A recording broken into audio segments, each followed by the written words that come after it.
We had very elite athletes, the number one running back in the state every year. Where does he go? Nowhere. In a state where guys are going to big time schools and he's going nowhere. But I look back on this concept of exposure and then the roadmap. If I want to go here, what do I actually need to do? Number one, everyone in the world has some type of talent, but you have to be committed. The second thing, you have to love it, not just like it, love it. And then family, you got to make sure that your family is all in. The last thing, sacrifice. I have a slogan, no sacrifice, no victory. You're going to have to sacrifice a lot of things if you want to achieve great things. Now, these guys have the opportunity to go big time. What culture are you creating and promoting? Like, what are the main values? I want to be a part of something different, and I'll explain there's a couple of things.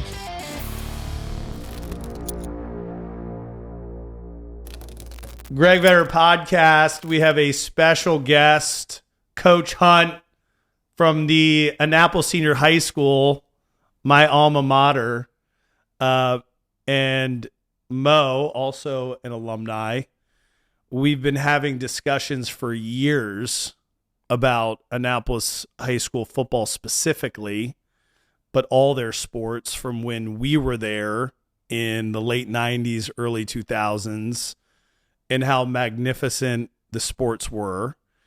But when it came to football, and I think that's why it's so interesting that you're here, we're going to talk about all types of wild shit. We'll get into it, but I'll start it off with this. Nobody from Annapolis High School, even though we had like the number one running back in the country or in the state every year, broke the rushing record every year. Absolutely. Ever went anywhere big, ever, that I could remember. And like you would be there, scrimmage teams, play teams, number one running back, newspapers are writing about this dude, breaks a record, does this, does that. It's never been broken before. Where does he go? Nowhere. Absolutely. And so now you're here. How long have you been the coach? So this is going on my 6th year as the head coach. I've been coaching at Annapolis for 8 years, 2 years under Coach Goodmalloy. Yeah. He's a good friend of mine. And then he stepped down and I ended up being the head coach. And now you have really cultivated a culture and resources where these guys are starting to go big time, or they have the opportunity to go big time. Kind of like we always talked about, well, why isn't this guy going to Alabama? Like, how is he the best running back in the state, in a state where guys are going sure big time to big time schools, and he's going nowhere? And you know, that translated somewhat into lacrosse as well. I definitely saw it in basketball. I mean, we had one of the, that's why I ran indoor track. Because basketball team was awesome. Because I took weight training and it ended up being a basketball class and dudes were doing 360 dunks. Sure. And I looked in the mirror and I said, Greg, I don't know if you got that, buddy. You were a good athlete, though. I said, I'm going to focus on lacrosse. So it's great to have you. Thank you. Let's talk about Annapolis High School, and we'll get into public school in general. We'll get into rec sports because we already started talking about it a little bit. But for years, decades, Annapolis has had very elite athletes. And what has happened is they either get recruited to go somewhere else, or they go to Annapolis and don't go anywhere. They just kind of go there to not reach their college potential. Maybe they're reaching their potential at Annapolis, but then, you know, they're just not getting the looks. They're not getting the resources to connect the dots to go and from the number one running back in the state. And I'm going to keep using that as an example because we lived it every year. We had a guy. Yes, we had a guy. And then didn't go anywhere. So what are you doing differently just in anything? I don't even know what it would be where you're going, no, we are going to get you to where you need to be. So first, like during those times are a little different, right? Like you do have a lot more social media, internet, things like that can help student athletes in today's time, right? Because even student athletes can kind of get themselves recruited without high school coaches. But I feel like the biggest difference is my relationships with a lot of collegiate level coaches. Yep. Because I coached at the Naval Academy, I met a lot of coaches during that time. My relationship with, to name drop, Bill Belichick, alumni of Annapolis High School, my relationship with him. So like when I talk about a student athlete and they hear that, their ears, right? And then they talk about that same athlete to someone else, it sticks. Yep. It sticks, right? And once they look at him and say, oh, this kid can really play, he can do this, then the word gets out. Now, that's just on the recruiting side. Yep. Now, I think on the academic side, it's a different level as well. What we created is we created a work study program for our football program where the kids have this after school in the fall and in the spring. So having our GPA at a certain level makes us recruitable from the beginning. Yeah. So we eliminate, yes, when we played, we had great athletes who might have had like a 2.4 or 2.3. That seems high. That's not high. Like when you look at when you're talking about scholarship based being recruited, right? Like Division I and Division II who can give out scholarships, you got to have a 3.0 or higher. Yep. Last year, our team had a 3.4 GPA as a whole with 100 student athletes. It's crazy. Now that counts our managers as well. They kind of help us out. Yeah. We have a little bit more girls, but still have that. Bring in the nerds. Yes. have that high GPA.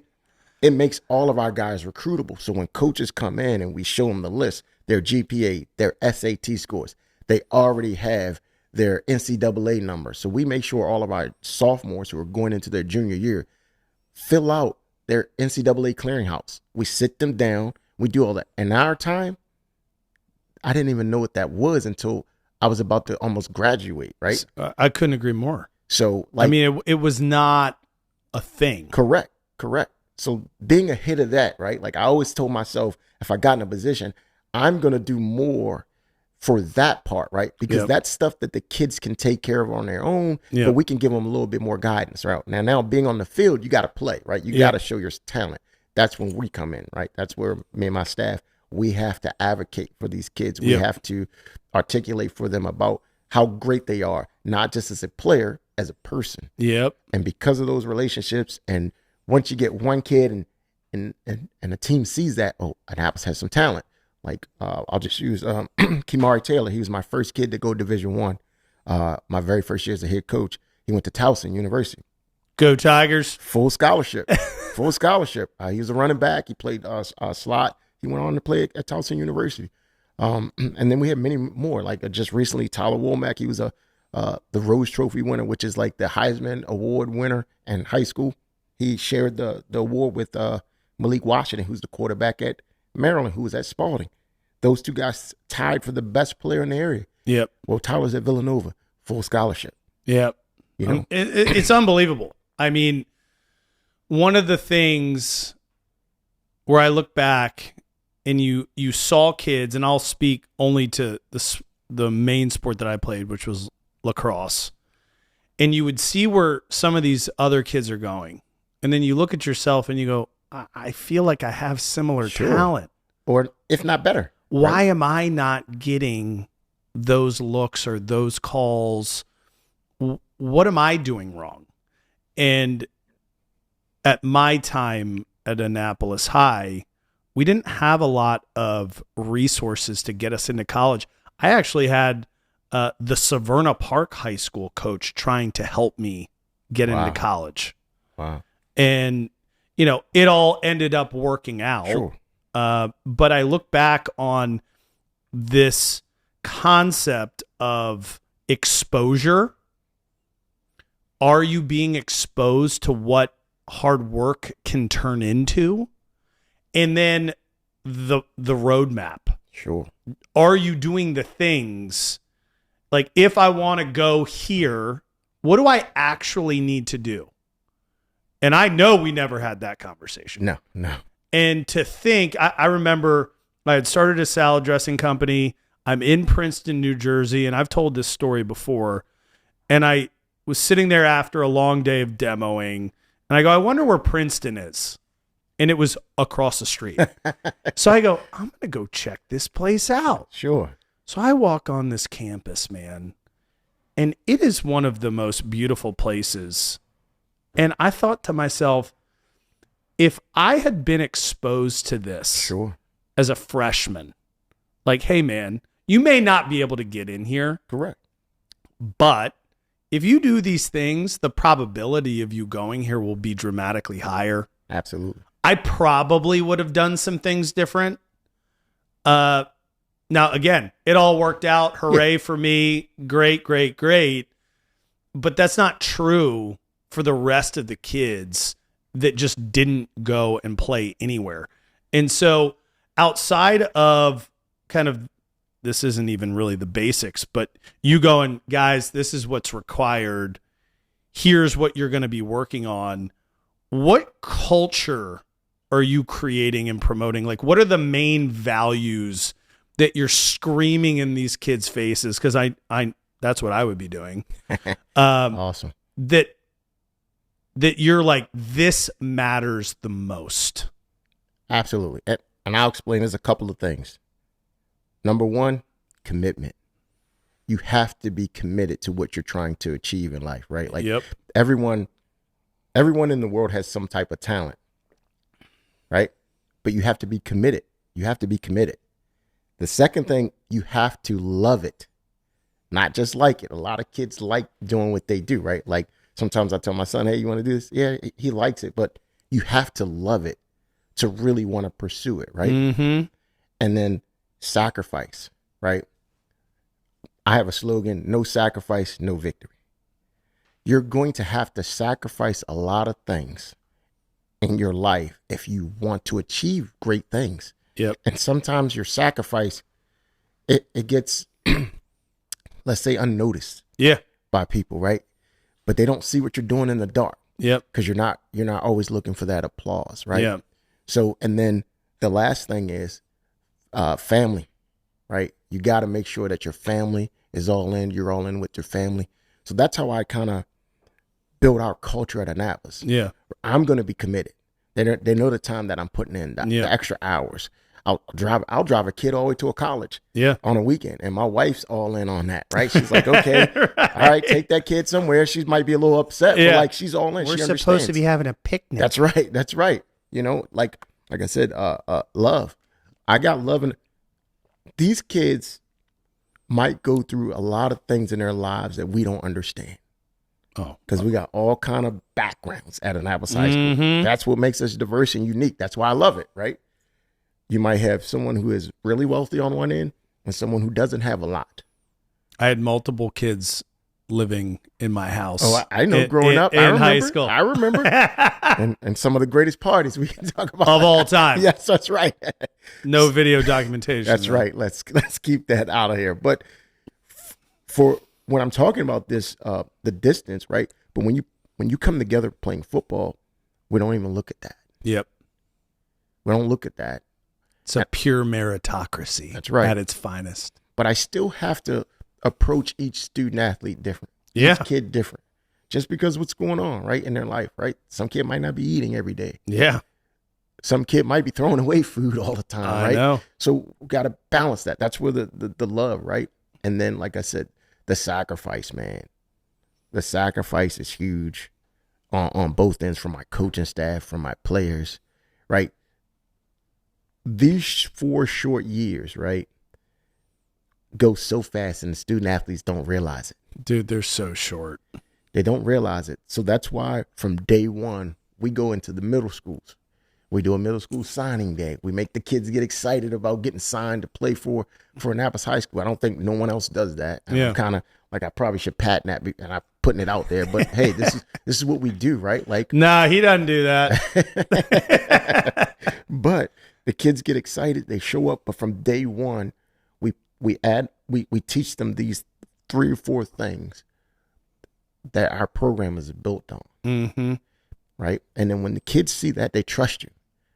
When the parents see all these things we've done, they trust you. Yep. And you got to have a little fun, right? It can't always be hard on them all the time, right? Like, you got to have a little fun. We always have a party at the end of the summer and we do different things. But the changing the culture, and not saying the culture was bad. The culture, I thought the culture was great, but I knew we needed something different. Yeah. Like when I took over, it wasn't like kids were quitting and doing things. It just wasn't where the world was heading at the time, right? Like from my vision, my view, right? And then once I got an opportunity to take over, it was still baby steps, right? And we're still not like winning state championships, right? But our records are better. Yep. Kids are going to college, which is unbelievable to me. And you're talking about full scholarship opportunities. We're sending 5 or 6 guys to school every year, regardless if it's Division 1 to Division 2, Division 3, or whatever. To me, that's the craziest part, right? Because that was always the one thing where it's like, okay, we're in the state championship again, and we got all these great guys, and they're all county, and they're all metro, and they're a high school All-American. Where are they going? Nowhere.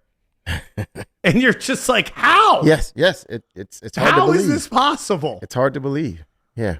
And now you're solving that problem, which so talk to me. You were at the Naval Academy. Yes, sir. Great job. Mm-hmm. Wonderful culture there. Amazing. I mean, if you're a college coach of any sport, that's where you want to be, man. I'll tell you, that place is awesome. Unbelievable. But you go, yeah, I'm going to go to Annapolis High School. Well, that's not quite how it went down. But tell me what happened. So, Coach Ken Niamatalolo, Coach Ken, that's what I call him. He's a good friend of mine.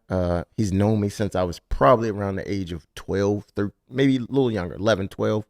My dad was one of the head chefs at the U.S. Naval Academy for a long time. Okay, so I had a lot of opportunities to go on the Navy Yard. It's like, do you go to grandma's house or do you go to the Navy Yard with Pop, me and my brother, and run around on those fields and play basketball? Definitely that one. So yeah, it's a smorgasbord for us, right? Like, so I got to see some of that, and he got to know me because I was playing basketball with him at lunchtime, and he realized I was a good basketball player. He's like, "Oh, Hunt, you could play with us," and I got a lot of opportunities to play with him. And as I got older, I went to school, college, different things like that, and then I started coaching youth league football, the Annapolis Crusaders, which is no longer an organization. I remember it. And had a lot of success with those kids at that time. I give a lot of credit for my coaching, startup coaching journey to Gene Slocum.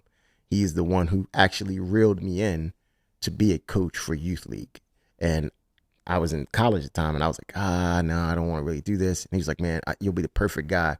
You love kids. You got a lot of energy. He reeled me in, and I thank Gene Slocum. I'm telling everybody that Gene Slocum is the reason why I started really getting into coaching football. And it started at the Annapolis Crusaders. So thank you, Gene. But anyway, so I started coaching youth league, Crusaders. Crusaders folded. I had a few kids left. Went to POW. Kids were like, "Coach, I don't want to go to POW." That's because they didn't like the colors. No, it's just Crusaders and POW's like Army Navy, right? Army Navy for our area. And I was like, "Hey guys, we're still one team. We're one Annapolis.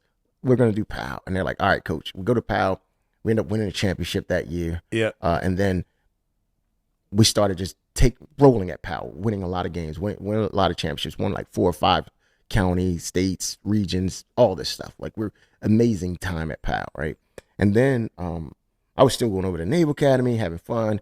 I was talking to my guy, Gunny Owens. He's actually he's a gunny sergeant for the U.S. Naval Academy. He's actually Kevin Durant's security guard now. Like, he's cool. Retired and everything. He's from South Carolina. He and I still Timothy Owens is his real name. He's from South Carolina.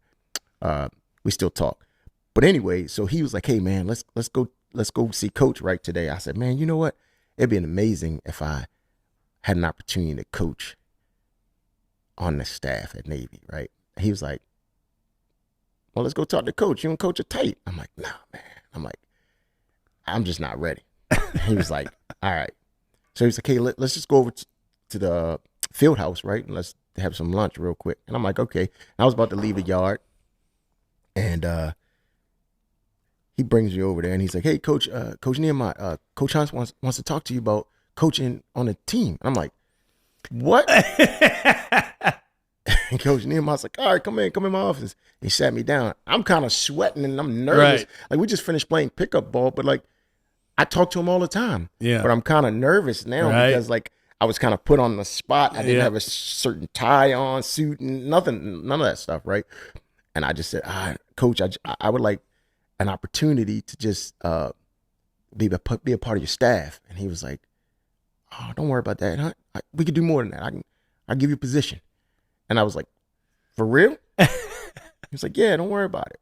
So he's like, just show up to meeting tomorrow, 8 o'clock in the morning. I was there 7:15 or whatever it is. Right. There early. 6:45 a.m. Yeah. Sitting in the dark. Waiting. I'm sitting at the table. So like all the coaches, all the position coaches sit around this round table, and then like all the TAs and the general assistants, we sit on the outskirts. So I'm in the outskirts. I got my Navy gear. I already had Navy gear because my dad, right? Yeah. Like I had Navy gear. I had stuff, right? I'm sitting there and I'm like waiting, and I'm like, is this real? Like I'm sitting in a meeting. That must have been surreal. It was. And like I'm listening to all the things that they're doing, and I'm like, okay, I know a little bit about that. I know nothing about this. Like it's different level, right? Yeah. I just skipped like high school coaching and went straight to college. And then to make a longer story a little shorter, right? Like the first year I did a lot of stuff, and coach was truly amazed because like we had away games and I would pay my own flight to get there. And I'll never forget one of the second longest game in NCAA history. We're playing FAU when Coach Lane Kiffin was the head coach at FAU. We're down there in Florida and it thunderstorms, but they're down like 2 touchdowns, and we have the ball and it's in the fourth quarter, and they want to call the game, but he doesn't want to call the game because this is his first game at FAU as the head coach. He's not trying to lose it to Navy, right? So I mean, the game started at like 6 or something. We didn't end until like midnight. Whoa. Because we're still sitting in the locker room waiting the storm out. We ended up waiting the storm out. Everything was done. Mind you, I flew down there on my own to be with the team. You know what I mean? So I missed my return flight. Right. I had to book a new flight because I figured, okay, the game will be over in 3 hours. I had like 10 o'clock flight. I gave myself more than enough time. I didn't think it was going to go into like triple overtime time, right? So I ended up having to figure out getting a flight back. A good friend of mine, Bert, he was working for the airline. He went to Annapolis High School. He was working for Southwest. He helped me out. He got me a flight back. So I ended up getting back. So when I got back, Coach Nehemiah was like, Coach Hunt, like, I saw you down in Florida. Like, I knew you was there. We talked, but like, how'd you get down there? I said, I paid for it, Coach. I'm part of the team. Like, whatever it takes, I got to make it work, right? Like, he was like, I understand that. I know, but I really don't want you doing that. So I'm like, I understand, Coach, but I'm all in. Right. Then you can pay. I didn't say. I know. So then, like, you know, the season goes through. I do a couple more games like that, right? Yeah. Like, and it cost me about $1,000 to travel, but I wanted the experience. I wanted to be a part, because sometimes that value is bigger than being paid, being on TV. Just learning and the experience was great. So by the end of the season, we go into spring. Coach brought me in front of all the coaches and told everyone, he was like, you know what? I seen Hunt do all these amazing things, blah, blah, blah. We're going to hire him as our first non-paid coach in the school's history. So I got to have to do everything. Like, now I got to travel. Now I didn't have to pay for any of that stuff. I had my own locker next to Coach Ashley Ingram. That was my guy. And Coach Justin Davis, who's on the staff with me. He's my DC at Annapolis High School. He coached with me at Navy. Nice. Coach R.B. Green, who's the head coach now at Spalding High School. I'm good friends with him. Yes, those guys were my guys. You know, Coach Mick Yokitis, you know, all those guys. Jasper, those my guys, right? Like Coach Newberry, the head coach now. Me and him are really tight because of those moments, right? Yep. Like, because I was willing to sacrifice, something greater came out of that. Didn't have to pay for anything anymore. Well, and it always does. I mean, that could be a case study in Napoleon Hill's Think and Grow Rich, right? It is the unwavering commitment to something that you believe in. That's right. And the universe repays you tenfold. That's right. For that commitment. And the craziest part is that no one does it. That's right. Right? This whole concept of do be gets versus get be do's. You know, if you do what needs to be done and be who you need to be, you're going to get what you deserve. That's right. Versus everybody else is a get be do. Yes, give me. Give me. then I'll be who you need me to be, and then maybe I'll do what you need me to do. And you're like, that's not how greatness happens. That's right. It's the other way. And it is almost like a sign. Like you're paying tribute to the football gods, being like, I'm here. I am on this journey. I'm going to go do something. Side note, I'm going to need a little help eventually because can't keep doing this because the bank account's negative, but that's really awesome. So you became a coach at Navy. Yep. When did you go and become a coach at Annapolis? What happened there? Okay, so now to add all this together, I become the coach at Navy, 4.5, almost 5 years now. Like we win the Commander-in-Chief trophy. I could do all these things. And I'll tell anybody this right now, the Army-Navy game is the biggest college football game that you can imagine. I know they talk about Ohio State and Michigan. It can't compare. No. Army-Navy is the biggest It's on game. another level. On another level. I mean, so that I'll leave that like that. So 4.5, almost about 5 years go by. Coach a lot of good players, Keenan Reynolds, Malcolm Perry, guys that made the NFL, Diego Fagot. These guys were amazing. And then Coach Goodmalloy gives me a call.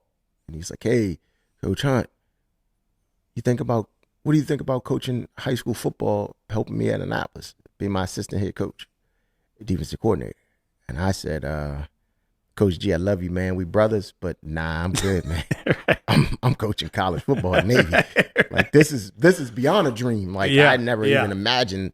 Like I did coaching youth league. I never thought I would be coaching Navy football. Yeah, right? For sure. So I was like, no, thank you. And then he kind of reached out to some other people in the Naval Academy as well, like Coach Brian Blick and Coach Nehemiah. So then I sat down and talked to Coach Kenny. I said, hey, I got this opportunity from Coach Goodmalloy, and he explained to me that I could help him out, be a DC for him, and be assistant head coach. But I said, Coach, I'm set, man. I'm here.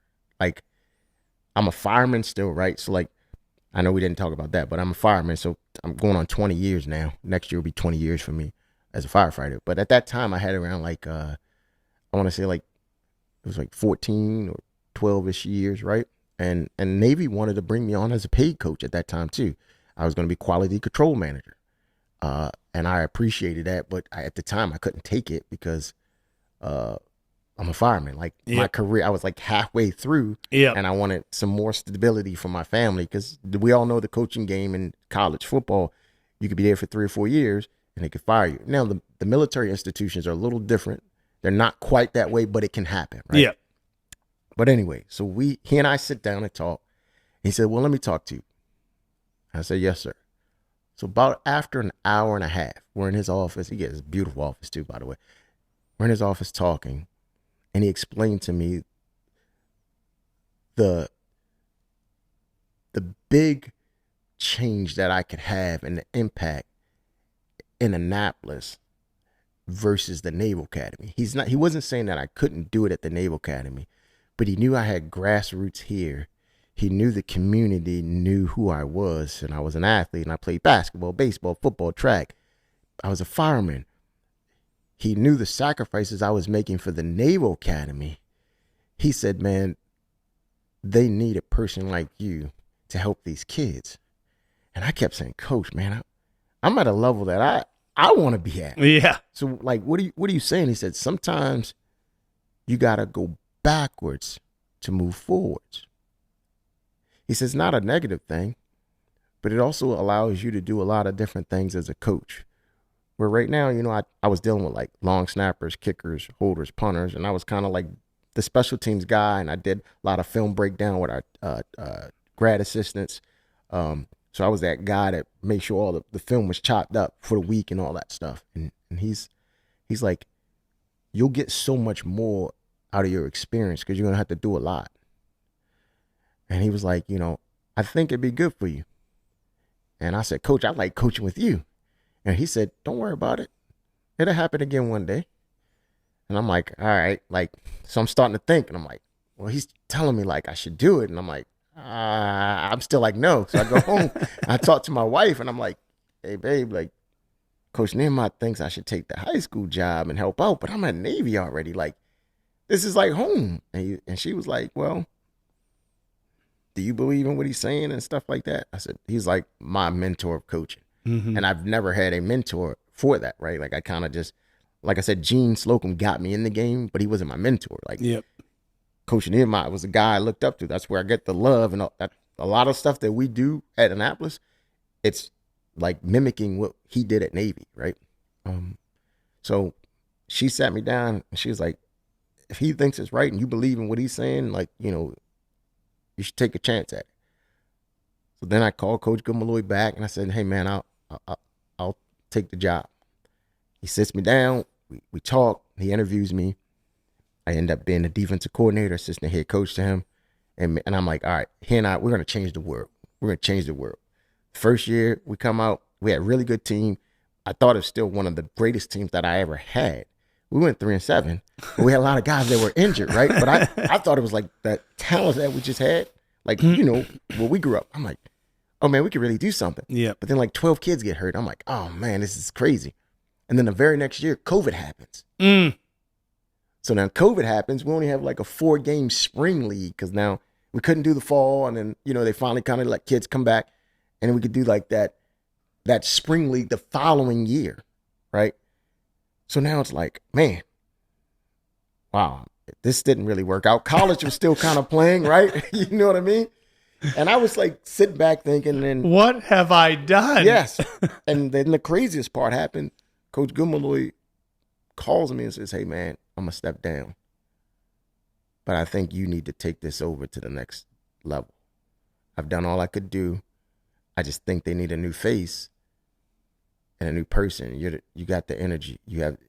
This is you. And I'm like, Coach G, do not do this to me. I do not want this. Right. Because I know what it entails. Like, right. I see all the work that you had to do and everything. Like, I'm like, dude, you just got me from Navy. Like, I was like in a good position, right? Like, so it's very true when people say, in order to grow, you have to be uncomfortable. Yeah. Right. So I was completely uncomfortable. I had to revisit my wife again. Like, I'm not going to do anything without talking with her, right? Because it still affects her, everything that I do, right?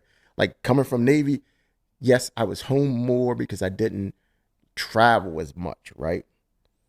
But I was still like, I'm just away a lot still high school because I have to do more things than I've ever had to do, right? When I was versus coaching Navy.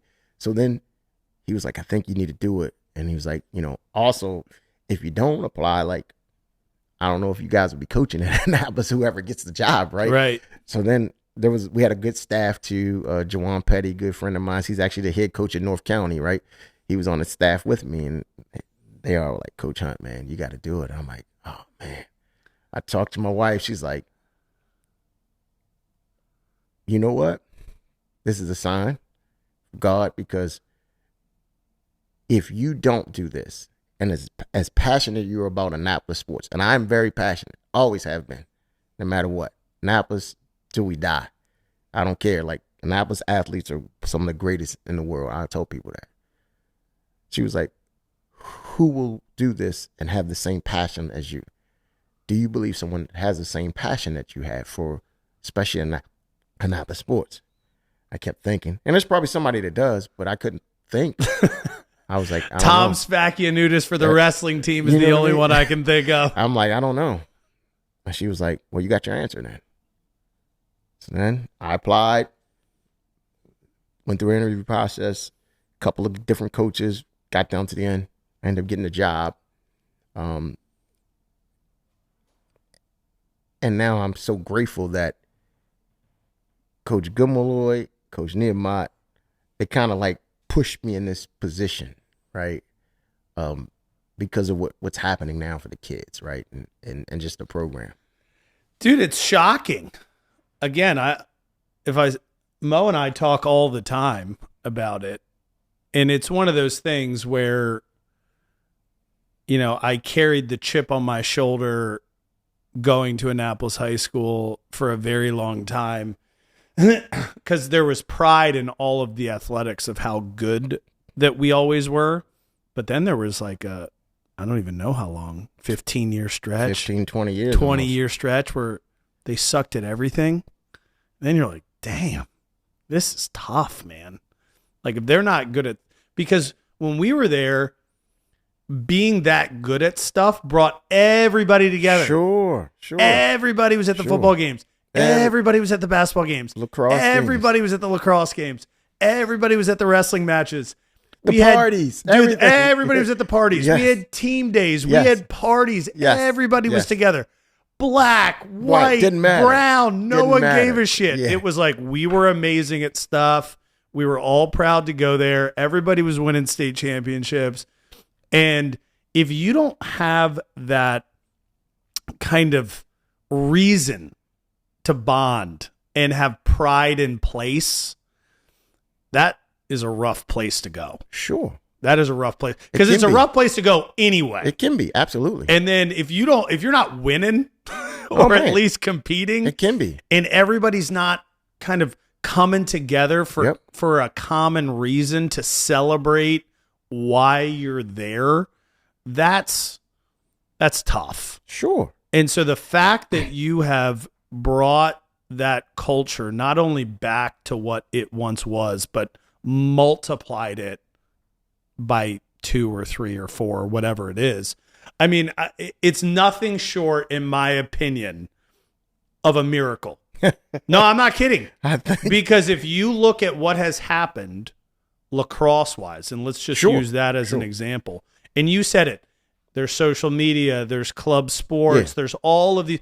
And so the rationale and the reasoning behind a high school decision, to me now, especially with NIL money, it's so much more significant than it's ever been. Absolutely. And so the fact that you're able to bring this thing back from the dead and get kids full scholarship to Division I schools, I mean, it's absolutely insane to me. Like I said, I think it's a lot of hard work. There's getting kids to believe in you, getting parents to believe in you, because it's easy. Like private schools are the way to go, right? Like that's the theme across the nation. That's not just here. Like, if I get my kid to a private school, he'll go to college. Well, that's not true either, right? Like that's not true. You have to perform still. You have to do certain things, right? Like the thing I always tell parents is like, because that's the person you have to sell the most. Mm-hmm. The kids, they'll pretty much play almost anywhere, right? Yeah, they might want to play at a private, but they'll play almost anywhere. The parents are the ones you have to sell that. How can you help my kid develop, have an opportunity, and grow as a person, right? Yeah. Those are the things I hone in on, right? Because I don't give out scholarships. Colleges do. Yeah.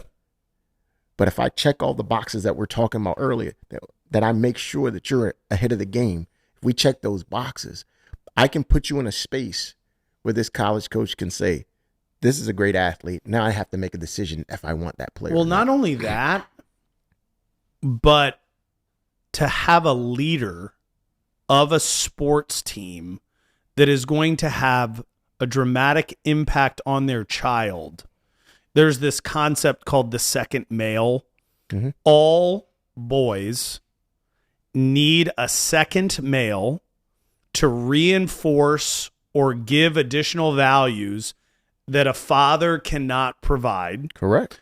Like the father, as a dad, you can yell from the rooftops, hey man, you should do this and this and this and this. And they go, shut the fuck up, dad. Like, okay, you're smart and you're athletic and this, but like, there's always a portion of that where they're like, dude, you don't know what the fuck you're talking about. You're my coach. dad. Yeah, that's right. You're my dad. Yeah.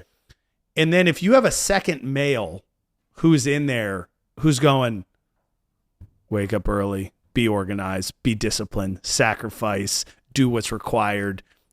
There's no victory without sacrifice. And they're saying similar things to what you've been preaching. That is going to then be embedded in their character, which is, at the end of the day, isn't that what we're all trying to do as parents? Develop kids with character that can go on in the world and be effective humans, like, you don't need to say successful, say effective. Yes. I don't give a shit what you say, but it's like, at the end of the day, I want my kid going out into the world and being a stand-up human that's going to do what's right, lead by example, leave things better than when they found them. That's right. And be able to show other people this is what's possible if you put your mind to it. And so we got that second male concept. If you have a coach that's the opposite of what you need, there is still a lot. You can learn a lot, Correct. right? All Correct. the things not to do. Yep. But that sucks. It's hard. That sucks, man. It's hard. And, you know, you get a different chip on your shoulder then. You don't have a mentor.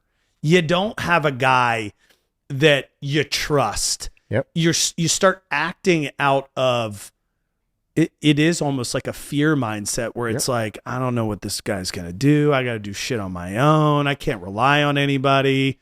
It's anger and fear. It's anger and fear. Yeah. And it's not great. No.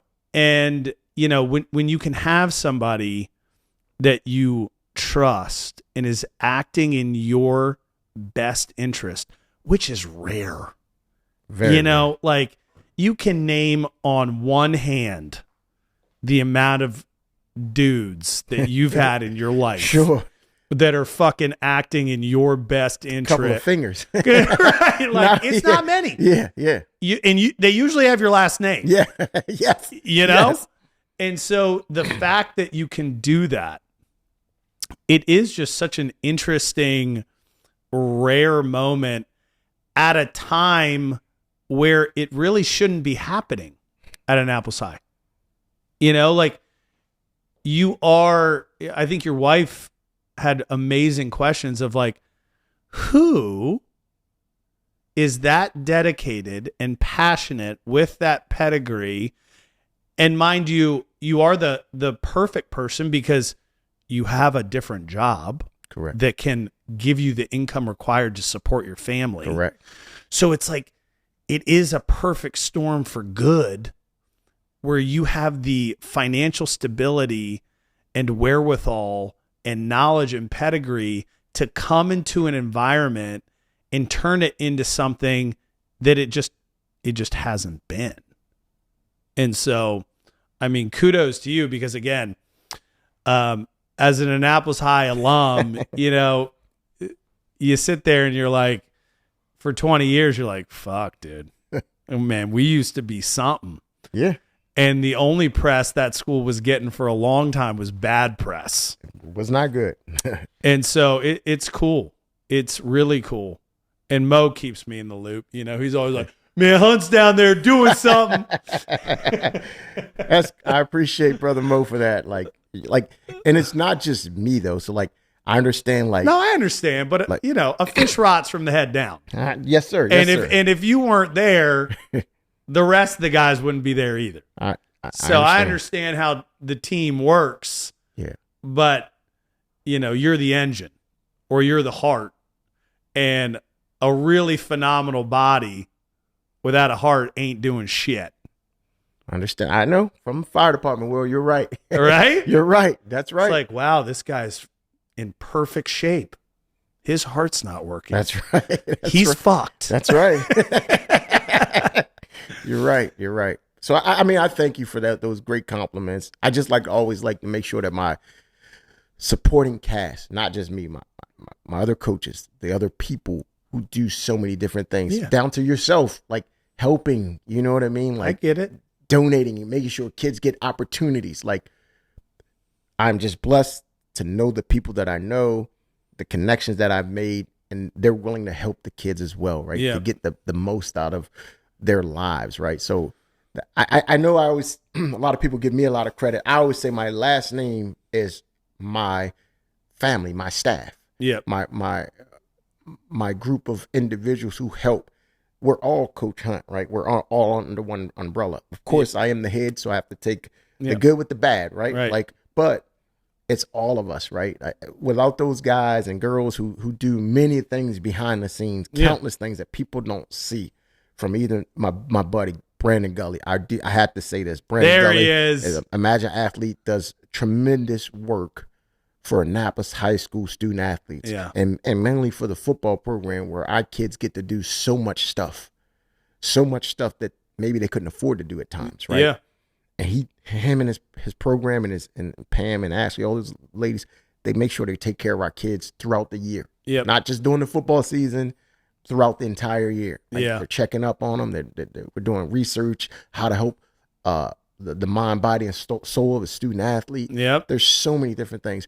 And the more you pump all this love, this positive energy into kids, man, they want it. Kids just want really direction, right? Yeah. They want someone to like give them guidance and directions, because they don't know everything. They're going to say that, oh, I know how to, but they want to learn. Yeah. They want to learn. They want to be better at stuff. So if you can give them that and give them that positive environment, that great atmosphere, Constantly, right? Because it's they'll eat it caught. up. That's right. They're going to catch it. They're going to catch it. They may not listen. That's right. In the beginning, but if you have this constant, never-ending stream of consistent messaging, Yep. eventually something is going to land. I think the other part for you that's working in your favor is you've figured out how to have success stories. Because without those little success stories to go, so-and-so went here. That's right. And this guy went here. And That's this guy went here. And you want to know why? Because he did boom, boom, boom, boom, boom. X, Y, and Z. Because if you don't have the success stories, eventually the kids are like, dude, what are you talking about? Yeah, why am I going to do this? Yeah.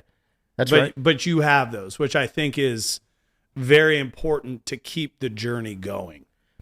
And I also believe that my personal success as an athlete, right? Kids first, because kids can kind of tell if you're bullcrapping, right, about stuff, dude, right? Everything you said about coaching youth sports, I coach youth sports. It was the greatest thing I ever did. Sure. I really believe every high school coach should at least experience that youth league coach before they get there, so they can understand. Yeah. Why everything. are these kids such assholes? Oh, their youth league coach was a piece of shit and didn't teach him any of the necessary habits. It was the greatest thing I ever did. Public speaking wise, leading by example, doing what you say you're going to do, because they can see through your soul. They can see it. They're like, who is this bitch? Because they're used to some fat dad rolling up talking shit. Do this, do that. In my day, Blah, blah, blah, blah, blah. Thank God I was playing professionally when I coached. That's right. Because I'm like, this is proof. Yeah, watch me on TV on ESPN the Ocho. That's what pro lacrosse was on. That's right. Time. That's right. The fucking Ocho. But if they wanted to watch, they go, okay, this guy was a D3 guy. That's right. Figured out how to play pro. He knows what he's doing. I had all my assistant coaches that were pro guys. So anything we were saying, they could talk all the shit they wanted. It's like, dog, this doesn't translate. That's right. You talking shit to a coach and not working hard and showing up late and being a bad teammate and talk like, you can run until you shit yourself. Because we ain't going for that. That's right. The discipline guy has to be there. That's right. And again, none of that translates to the stuff that matters. If you want to go to high school, no one's got time for a bad kid. That's it. Like, no one cares about your skill. Like, okay, you can be skilled. If you're making everybody else worse, don't need you. It's not worth it. That's right. I'd much rather have a well-oiled machine where everybody believes. Because, and again, lacrosse is different than football, but when there's a ground ball and somebody's got to go sacrifice themselves for it, that's right. They're going to go do it. That's right. Whereas the arrogant little asshole, he's not going to go get it. Yeah, he's too pretty. I'm too nice. Yeah, I'm too good. Yeah. I'm the most prolific. Yeah. I'm the most prolific scorer that's ever lived. That's the same in every sport. Yeah. You got that? Yeah. Yeah. And it's like, no, dude, I want the grinder. I want the dude who's showing up at 7:15 for a 8 a.m. meeting, sitting in the dark, with his journal and 2 pens Yes. ready to rock. Yes, yes. I don't need the dude showing up 2 minutes late That's right. talking shit. That's right. And, that's, you said it, it's universal in all sports, but, man. I'll tell you a fun fact, too, about one of my players currently, right? I won't say his name necessarily on here, but, like, he's a young man who never played football ever in his life. I went to Bates Middle School, 8th grade. Him and his buddy, both of those guys never played. I'm a Bates alum. I'm a Bates alum as well, the Cougars. But the Cougars. That's right. He and his buddy, they're on the football team. They're seniors now. They're really good players now. But they never played ever in their life. Their parents didn't let them. Right now, this kid has an opportunity to play at a Division I level as a long snapper. Cool. And his journey to getting there was nothing but hard work. Yeah. And he listened to every single thing I said, and it was like the end of the world. Like, coach said, let me do this. Yep. I have to do this. And Yep. he took it beyond that, right? Yep. And the reason why I wanted to mention that is you don't have to start off as the best athlete. Ever. It's how hard you're willing to work. Now, you got to have some type of talent. You Yeah. got to have something so you can start with, but you Yeah. don't have to be the best. Yep. Like, he's never played football. He wasn't, like, not the fastest kid, Yep. not the biggest, not the strongest. But a month ago, the University of Florida worked this kid out as a Unreal. long snapper. Unreal. But see how hard work has put him in a position where he's possibly going to be a scholarship-based kid, no matter where it is, Division I, Yeah. Division II, whatever like that, right? And he never played football. Unbelievable. So I use those stories, like you said, those stories. I talk to kids that, hey, I never played, coach. I want to come out. And I'm like, sure. And I will bring those kids Yeah. with me when we go back to the middle schools. Like, he'll tell you his story. I didn't play, didn't know. It's the long game, man. And That's right. nobody plays the fucking long game. Yep, because they want it now. They want it now. They want it now. Well, and the biggest problem about the long game, in my opinion, is the parents. They think these fucking kids are NFL ready or MLL ready That's right. in 8th grade. That's Their right. balls haven't fully dropped. You're right. We got to see what kind of dude this guy is going to be. Correct. And thank God I was so bad in 8th grade. Thank God. Because I look on my journey and I'm like, if my dad knew anything about athletics, he would have looked at me in 8th grade and been like, you need to hang this shit up. You suck. But he was just super supportive. He didn't care if I went to college. He didn't care if I played well in high school. He just goes, listen, man, you don't quit. That's right. If you're doing something, work hard. If you're going to be a bear, you might as well be a grizzly. That's right. Figure it out. I can't provide you any insight. Go find an expert. Ask questions. How did they get to where they needed to go? What did they do to be good? And then you should probably do some of that. That's right. And not to say it's that easy, but it is. Mm-hmm. You take the plan and you layer in the hard work. That's right. And you do what an expert tells you to do. And guess what? It's probably going to work out in some degree. Yep. Maybe you're not going full ride to the number one team in the country That's and they're okay. giving you a Lambo when you show up. But the experience of the character building Yes. of that journey, that is why it needs to be done. Yep. That's why it needs to be done. Builds character. Builds character. And guess what? Sports are going to end. Yep. And then you're going to be in life. Yep.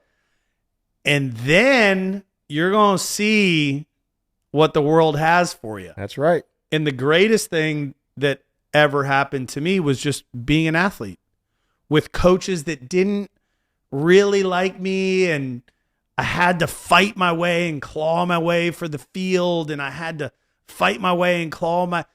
And guess what? That's what life is. Yes. And so when shit doesn't go your way, you can revert back to that time you had a horrible ref, or the time you had a horrible defensive coach, Yep. or the time that you lost in overtime, and you can go, okay, I know how to deal with this. You wake up early the next day, you fucking grind, you keep your chin up, you write your goals down. That's right. You put a plan in place, and you take one step towards your dreams and your goals, and then you just keep doing that. No matter what the weather is. Every day. No matter what kind of fucking mud you're walking That's through right. or pricker bushes or whatever. That's right. It's like, and then eventually you're going to end up somewhere. I don't know where it's going to be because we're too young to know the end destination yet.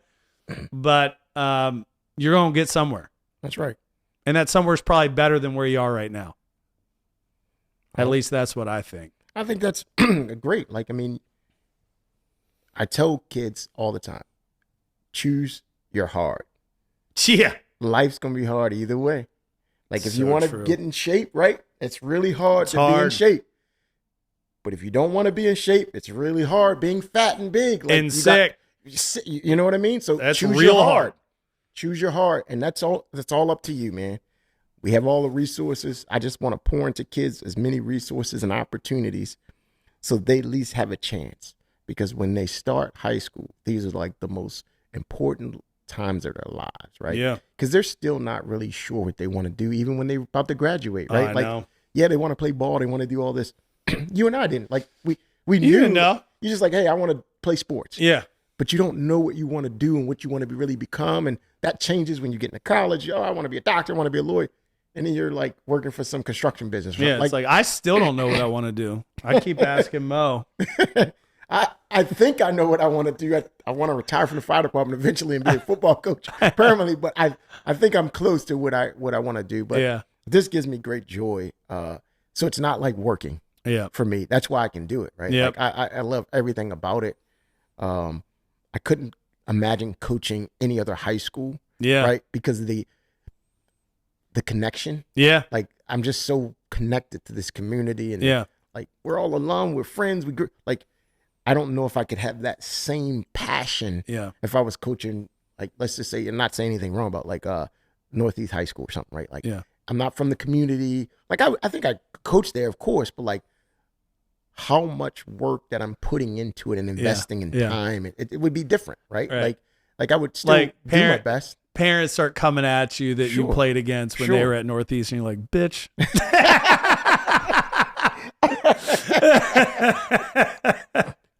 I might not say that, but I understand.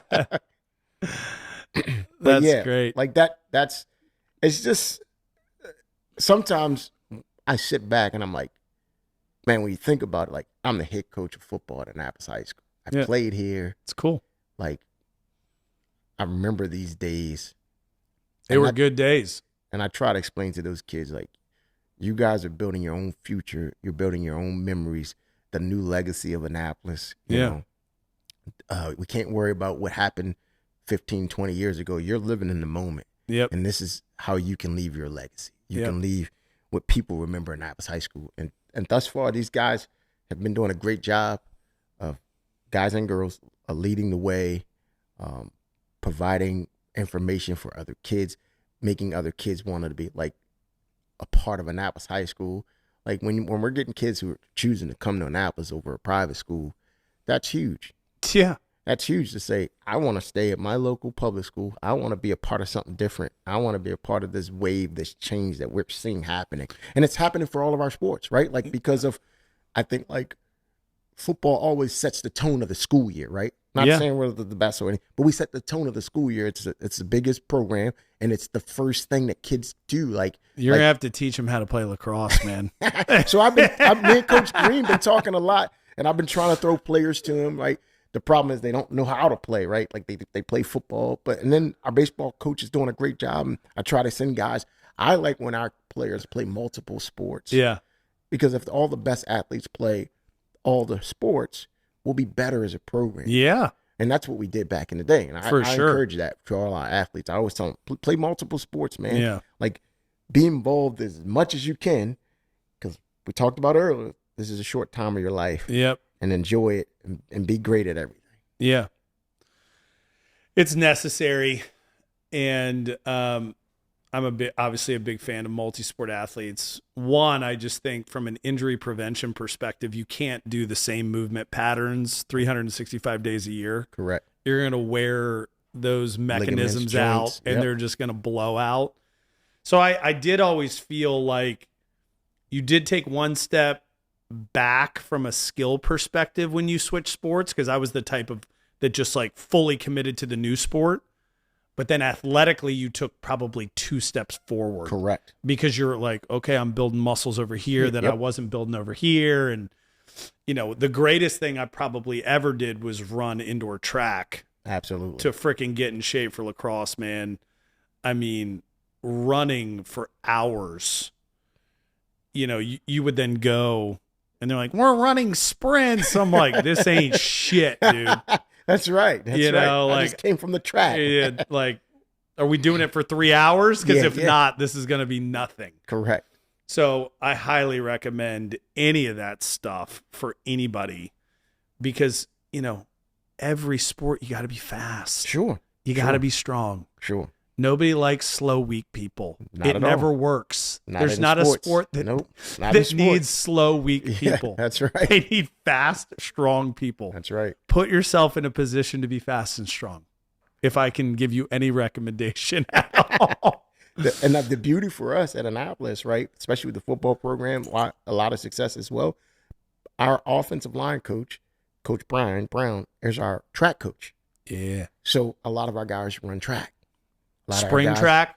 Spring track, yep. Yeah. They shot put, and they do indoor track as well. Yeah. So they get a lot of those quick twitch muscle movements. They get more, they get faster, more explosive. It's like our bigs will do the shot put and stuff like that. And he will work with me and say, hey, okay, coach, what days you got workouts?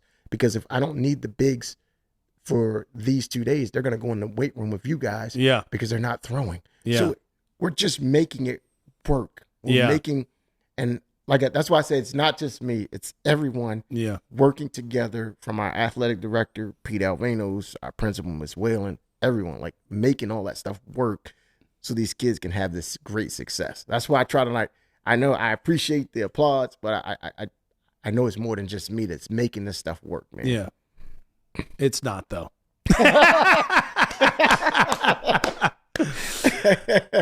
Well, do you have anything else that you want to talk about that we have not talked about?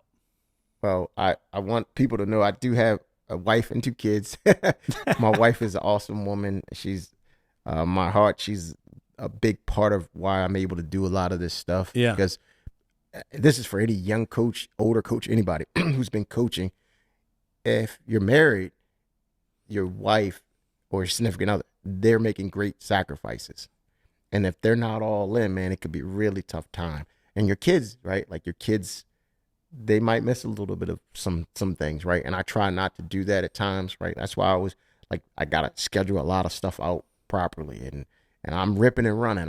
I'd rather be tired than miss out on something for them, right? Oh, like, yeah. We're going to make that happen. But like for any young coach out there who's thinking about getting into coaching or high school or youth league or whatever you're doing, right? Like, yes, you have to be all in, but you're going to have great balance, especially if you're married and you got kids. You can't sacrifice that time as well for doing that. You're just going to have to figure it out. Just be honest. Can you do it? Be honest with your significant other and make it happen. That's just something I really wanted to share because it can be rough, right? Like it can, I don't know if I could have done this without my wife being on board. Well, you would be single. That's what I'm saying. That's what I'm saying. So I appreciate her for that. And I want everybody to know that, man. Yeah. I actually had my wife on. So we put something out on social media, like what podcast do you want me to do next? And we got a bunch of awesome topics. And one of which was, I want to hear from your wife about what it took from her point of view to be able to build a company while having kids and the sacrifices. Wow. And so I've always said this, show me your spouse and I'll tell you whether or not you're going to be successful in life. 'Cause it's true. Yes. If your spouse is not locked in and you are not aligned with your dreams and you're pulling in 2 opposite directions, you're either going to stand perfectly still, like tug of war, Yep. or the rope is going to break, Mm-hmm. and you're going to go one way, she's going to go the other Yep. way, and that ain't good. No.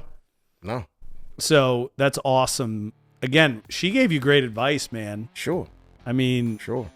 is there anybody other than you that is that dedicated to Annapolis sports and that can do it? And the answer was no. And here you are. So you need to come up with some award on your team of like the supportive Miss Hunt Award, right? Yeah, exactly. Right? That's a big time award. Yes. Well, thank you for coming, man. It was great thank you. catching up. Thank I think you're doing an unbelievable job at Old A-High. I appreciate it, man. Keeping it relevant. This is the Greg Vetter Podcast. Coach Hunt in the house. Thank you. Go Panthers. Hey, hi, you know.